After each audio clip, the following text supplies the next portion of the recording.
The level of violence that takes place in this community is completely unacceptable. Developing tonight, 2 teenagers shot steps away from Auburn High School, sending surrounding schools into lockdown. This is parents' fear for their children's safety. There's got to be some more safety going on in the schools. An urgent plea from district leaders tonight saying the violence has to stop. This is not okay in our community, and it is not okay in our public schools. Violence isn't acceptable. The rate of violence right now in our community is not acceptable if it's in our streets, if it's in our homes, or if it's on school campuses. Tonight, we have around-the-clock live team coverage. 13 News at 6 starts right now. From 13 WREX, your weather authority. This is 13 News at 6. Good evening, I'm Brittany Hardaway. We've been tracking this shooting at Auburn High School throughout the afternoon. Here's a map of where it happened. A massive police presence shutting down the area for hours tonight. This as police investigate. And we have team coverage tonight, including strong words from Rockford's police chief and a plea for local parents. We'll start with 13 Investigates' William Ingalls to walk us through what happened just a few hours ago. William. Yeah, that's right, Brittany. It was a scary scene behind me here at Auburn High School as 2 17-year-olds were shot as a part of today's violence. Rockford police confirming to us that a 17-year-old boy has serious injuries and that the teenage girl, the 17-year-old girl, has non-life-threatening injuries as described by police. Now, police say the shooting happened here outside of Auburn High School in the parking lot around 1:30 this afternoon. Rockford Police Chief Carla Red says that the 2 teenagers were shot in one car while the second car firing the bullets drove away from the scene right after the incident. Officers found the car shortly afterwards and arrested the 3 people inside, who are now being listed as persons of interest. Investigators also recovered 2 guns during the arrest, but have not released any details on the ages of those suspects or if they were Auburn or even RPS students. Chief Red says that this was not a random act of violence, but a targeted attack by the shooters. Our shooters, I believe, know exactly who they were going after. So once again, not the random gunfire, but intentional targets that they are going after.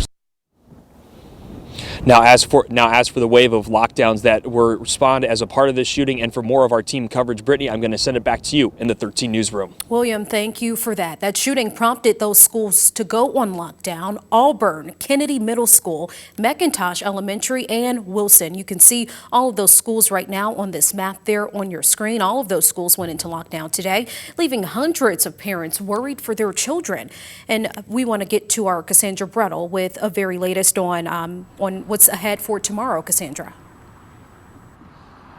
Yeah, Brittany, as I was here earlier today, parents were at the front entrance here at Auburn High School in droves outside, and also calling continuously to the school to find any information they could on when their child would be released from school. They also called and texted their children inside to get a status on how they're feeling and their safety inside as well. Now, one parent told me she graduated from Auburn High School back in '99, and today's violent scene is a far cry from what she experienced.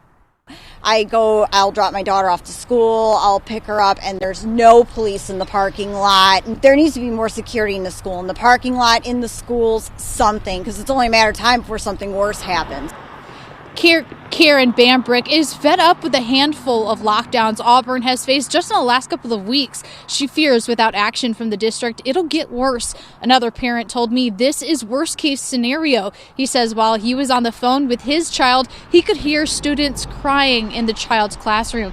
He says he's going to pull his student out of Auburn due to the safety concerns. Bambrick says safety needs to improve across the district, and she's torn on whether to pull her child out of Auburn. No parent should ever have to come across that decision of worrying about whether they should pull that child out of school they're doing so well at, just to put them into another school where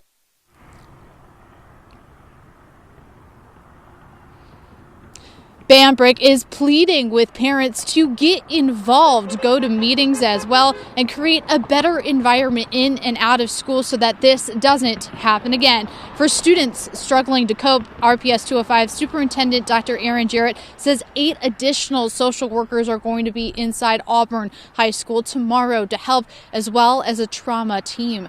Reporting in Rockford, Cassandra Brittle, 13 News. Back to you. Cassandra, thank you for that new information. And just moments ago in our 13 News app, local leaders spoke out about today's violence and the recent shootings involving children in our community. 13 News' Matt McCabe joins us live with their message to parents. Matt.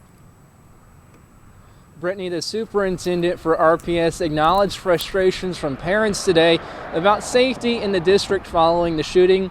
He said that during those lockdowns, they ensure that students are safe in a classroom with a trusted adult. And Rockford's mayor says that he, as an RPS parent, understands many of the anxieties that parents are having tonight. And to any parents who are watching, I certainly feel the concern, the frustration, the fear even that you may have. But understand, this incident, by and large, the incidents that are taking place are targeted incidents. I feel safe sending my child to Rockford Public Schools. I feel excited about the education that they're getting and about the love and care that they're getting from the amazing staff at Rockford Public Schools. And the superintendent also said, and the mayor said as well, that they both have to be careful with the amount of information that they share with parents. That's because of the way that police were conducting their investigation earlier in the day.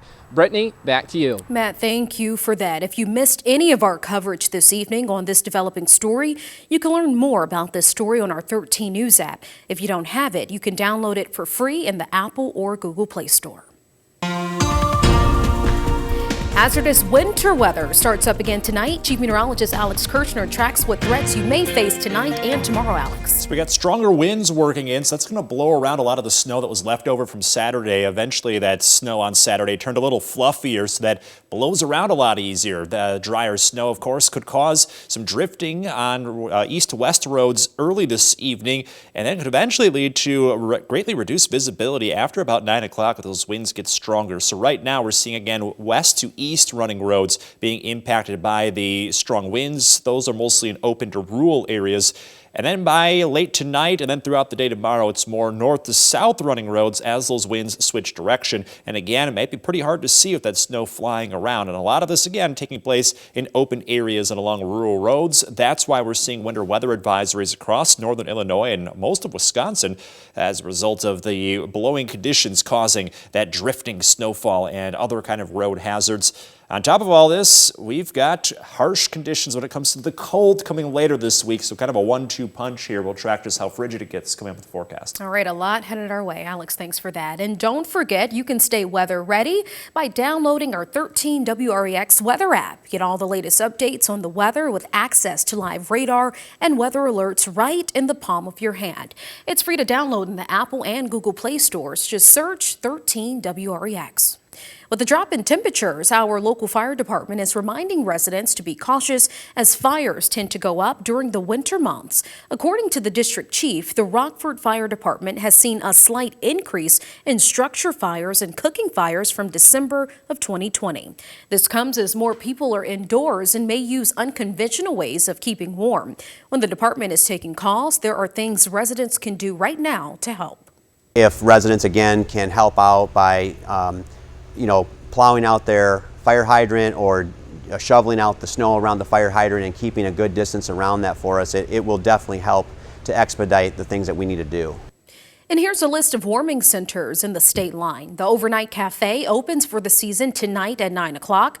The Rockford Rescue Mission and Belvedere Public Safety Building are open 24/7 for anyone in need of a warm place to sleep.